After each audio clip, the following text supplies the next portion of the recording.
How will he find us? Awake and ready. Divine Mother, Divine Mother, Heavenly Father, Heavenly Father, Friend, beloved God, Friend, beloved God, Great Masters of Self-Realization, Great Masters of Self-Realization, Jesus Christ, Jesus Christ, Babaji Krishna, Babaji Krishna, Lahiri Mahashaya, Lahiri Mahashaya, Swami Shri Yukteswar, Swami Shri Yukteswar, Paramhansa Yogananda, Paramhansa Yogananda, Saints of all religions, Saints of all religions, we humbly invoke thy presence. we humbly invoke thy presence. Bless us, Bless us with ever deeper attunement with ever deeper attunement and receptivity. and receptivity. Give us the strength and determination Give us strength and determination to follow your great example to follow your great example until we too until we too become one with thee. become one with thee. We are yours. We are yours. Be thou ever ours. Be thou ever ours. Peace. Amen. Good morning, friends. Please have a seat.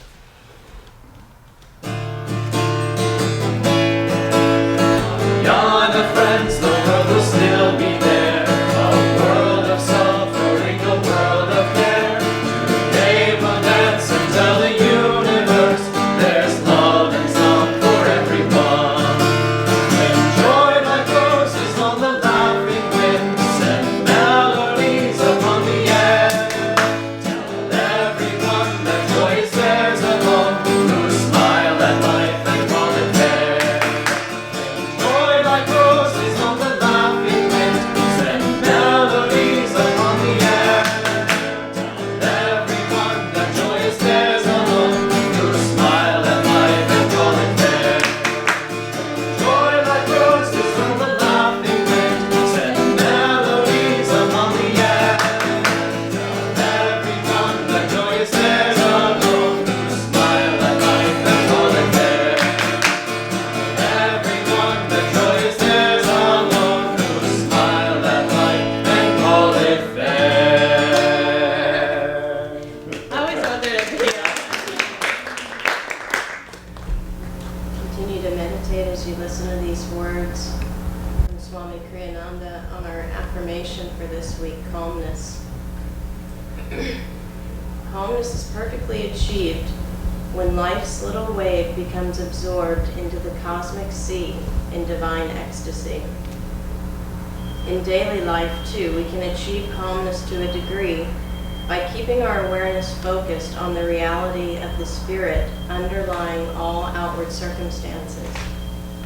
Calmness comes with the determination to live ever happily in the present moment, relinquishing the past and not worrying about the future, but placing our lives firmly in God's hands and knowing that He is fully in command. Calmness comes with non-attachment, with knowing that nothing in this world is truly ours. It's affirmed together first in a strong voice, grabbing the attention of the conscious mind. Though the winds of difficulties howl around me, Though the winds of difficulties howl around me, I stand forever calmly at the center of life's storms. I stand forever calmly at the center of life's storms. On a regular speaking voice, taking it a little deeper inside. Though the winds of difficulties howl around me, Though the winds of difficulties howl around me, I stand forever calmly at the center of life's storms. I stand forever calmly at the center of life's storms. And now in a whisper, deeper focus at the point between the eyebrows.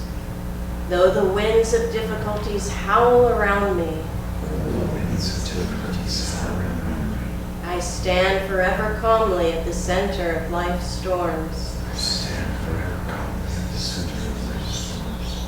And now silently, with the focus and depth of the superconscious mind, though the winds of difficulties howl around me, I stand forever calmly at the center of life's storms. Though the winds of difficulties howl around me, I stand forever calmly at the center of life's storms. And pray silently with me. With thee beside me, I know that the tides of trouble can never sweep me away.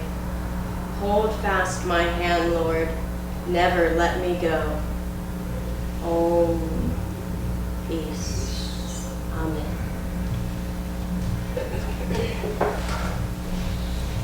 Good morning again, friends. Good morning. Welcome to our Sunday service. Welcome to those joining us online. This is week 24 from Rays of the One Light, weekly commentaries on the Bible and the Bhagavad Gita. How Devotees Rise. Truth is one and eternal. Realize oneness with it and your deathless self within. The following commentary is based on the teachings of Paramahansa Yogananda. Last week we asked the question, why do devotees fall? And we considered the downfall of Judas in this context. Jesus, in answer to Judas's criticism for allowing Mary to rub his feet with spikenard, a costly ointment, said, "The poor always ye have with you, but me ye have not always." Jesus is saying here that there is one supreme injustice that needs eradication. Poverty, yes, but not of a material kind. Poverty in a spiritual sense. Divine blessings are not common in this world. They are extraordinary. When they come, we should give them priority above every other consideration. Never allow a moment of inner joy, for instance, to be set aside for lesser duties. Divine attunement is our highest priority. As Lahiri Mahashaya, the guru of Yogananda's guru, said, to listen to the heart's inner sound, Om, which issues from the very center of our being, is man's highest duty. Mary on this occasion was not communing in inner silence with Christ's Spirit, as she had been when Martha urged Jesus to reproach her for not helping out in the kitchen. Mary this time was serving outwardly, but in a very different spirit from the restless fussing for which Jesus had reprimanded her sister Martha. Those who see a radical difference between the paths of action and meditation should understand this distinction. To serve in the right spirit is necessary, for only thereby can we overcome our karmic tendencies toward restless activity. The important thing is that that spirit be always inwardly focused, that in everything we do, we act in loving service to the Lord. Therefore, the Bhagavad Gita says in the 3rd chapter, the state of freedom from action, that is, of eternal rest in the spirit, cannot be achieved without action. No one, by mere renunciation and outward non-involvement, can attain perfection. Whenever the Spirit of God descends upon you, however, remember the words of Jesus, me ye have not always with you. Thus, through Holy Scripture, God has spoken to mankind.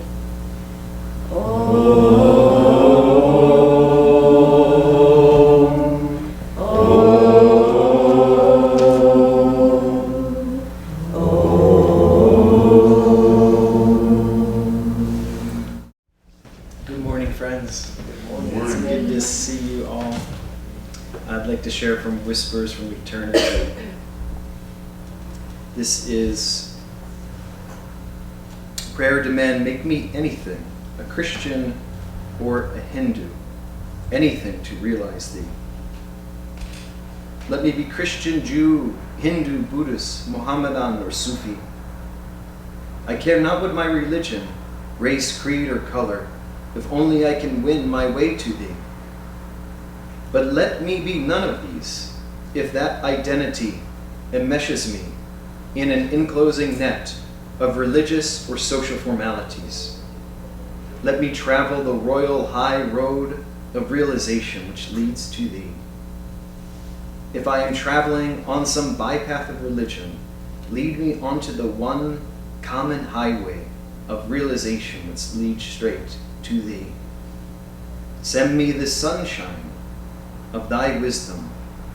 Let it lead me to the morning of my growing powers, and send me the moon of thy mercy to guide me rightly, if ever I am lost, in the dark night of sorrow.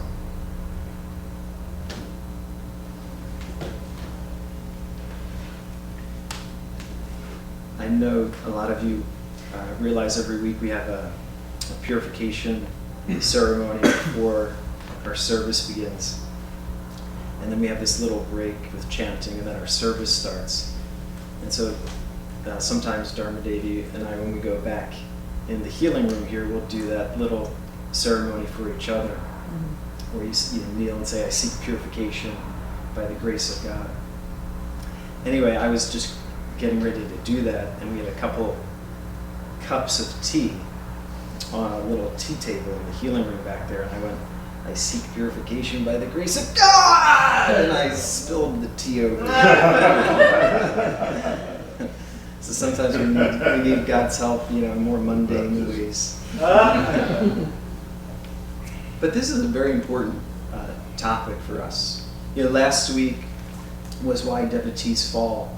And there's something that Paramhansa Yogananda said in Autobiography of a Yogi that I've always remembered. You recall, I know most of you have read that book, but for those of you who haven't, in the chapter when he's with his guru, Swami Sri Yukteswar, Yogananda is speaking about himself. He says, I demolished every wall of rationalization and subconscious reservation behind which the human personality normally shields itself. It's one sentence, but very, very powerful. How many times are we with our loved one or with our family members, and we say something, they say, well, no, I didn't mean that, I meant such and such, and we get into rationalization, or there's a part of us that is subconsciously reserved. That's why we talk about the importance on the path of Raja Yoga, this royal path of self-realization. We talk about the importance of purification, because there are parts of our heart, if our heart was, of course, perfectly pure and clean, then there would be no, we are there already, but yet we still have to purify our heart. And this is why Swami Sri Yukteswar talked about cleaning the heart. He actually talked about the meannesses of the heart. Things like fear, hatred, anger, greed, attachment, of course, all these things. And in today's reading, you can look at this reading just like Paramhansa Yogananda talked about the Mahabharata and the Bhagavad Gita as a spiritual allegory.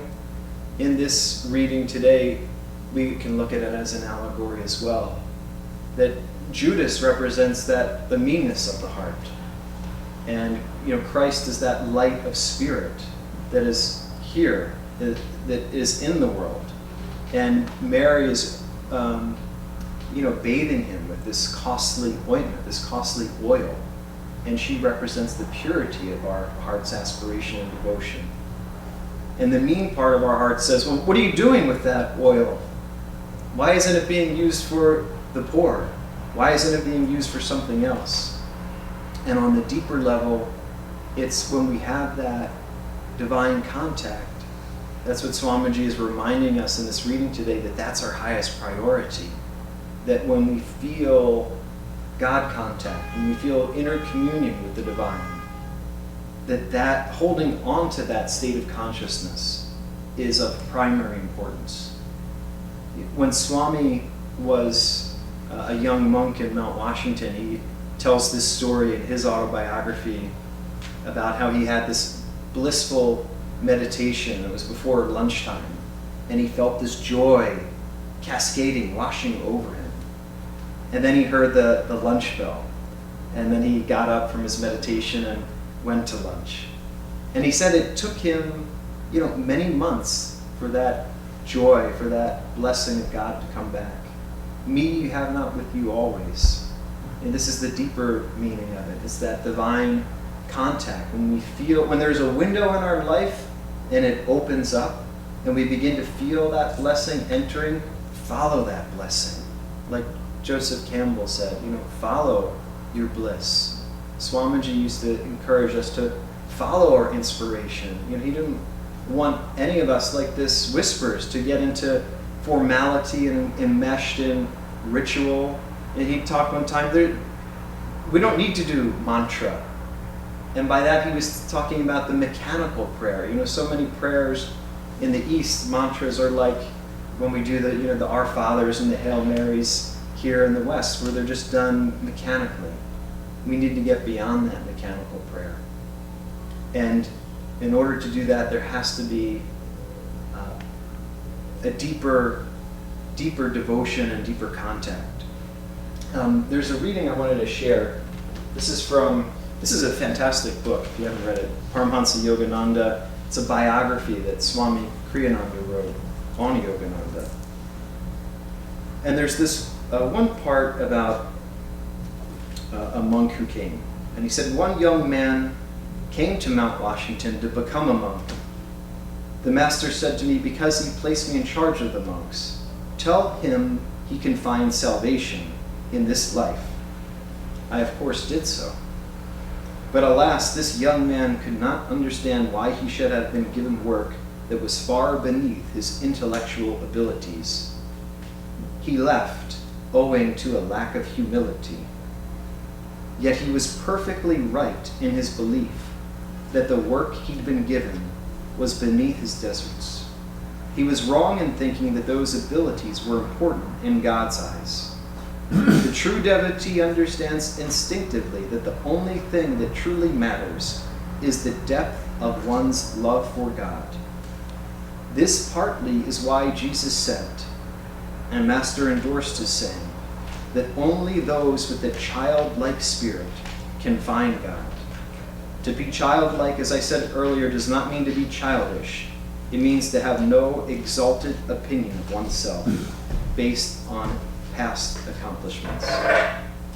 The best solution I know is to tell oneself firmly, thou, my dearest beloved, art the doer of everything.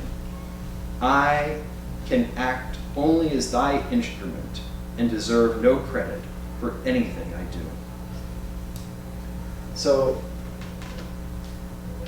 this is actually what this reading is highlighting for us today as well, that the secret to right action is seeing God as the doer. And it's reminding us of the balance that, yes, of course we need to feel God's presence in meditation, but this is a balanced path. Paramhansa Yogananda wrote many letters to his disciples, and one he wrote, my life has become curiously busy. I have a lecture almost every evening. And I know many of you knew Swamiji, know of him through his books and things. Swamiji was intensely active. And Yogananda said, you cannot get there by meditation alone. Just the same, you can't get there by service alone. Too much meditation, you get lazy.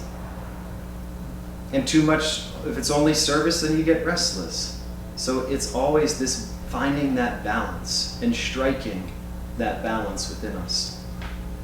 So how do we find that perfect balance? Well, it starts with certain fundamental attitudes, like this story that Swami was sharing of this young monk. That when we start to see those meannesses of the heart creeping in, we have to then exercise our willpower. And we were talking about this yesterday in our Raja Yoga course. There's an affirmation in Ananda Yoga that I hadn't heard before. I had it escaped my mind. I forget the posture, the bow, not the pulling bow. So you're sitting down and you're pulling a leg. And anyway, not that you have to do that posture right now, Julie, don't worry. But the affirmation is so beautiful. With shafts of will, I pierce the heart of worries. Like Yogananda talked about in his poem, God, God, God. When boisterous storms, Trials should worries howl around me, I will drown their noises, loudly chanting, God, God, God. This is to exercise your will, but to direct your will to the divine and pierce the heart of worries. Pierce those meannesses of the heart and bring back that cask of devotion so that it can flow forth. The secret to right action is non-attachment, is to do things with that deep sincerity and that deep devotion. Just the same devotion that you give to your meditation, if it's not applied to your activity, then your meditation hasn't yet perfectly harmonized. This is why Yogananda said, be calmly active and actively calm. There's a beautiful story I wanted to close with that is about Sukdeva and King Janaka. And some of you, I'm sure, know this story already. But I won't tell the story about how they met. But Sukdeva was a young renunciate. He left home at the age of like 6 or 7. And King Janaka was this seemingly, very rich worldly king. But his father, Sukdeva's father, sent Sukdeva to King Janaka to be his guru. And he, through a miraculous story, became his guru. And one of the first tests that King Janaka gave his young disciple, Sukdeva, was this test of the 2 oil lamps. And he said, Sukdeva, I want you to hold 2 oil lamps in the palms of your hand. And my 2 servants will go around with you, and they will pour ointment, costly ointment, just like the ointment that Mary used, symbolizing devotion. And I want you to go around my entire palace and see every room, and then come back and report to me.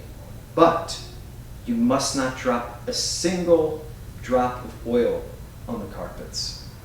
And so the young disciple, with this charge, went forth, and it took him over 2 hours, and he just was walking, and the 2 servants were there continuing to pour oil in, and he was quite exasperated, but he came back to his master and said, Master, I have passed your test.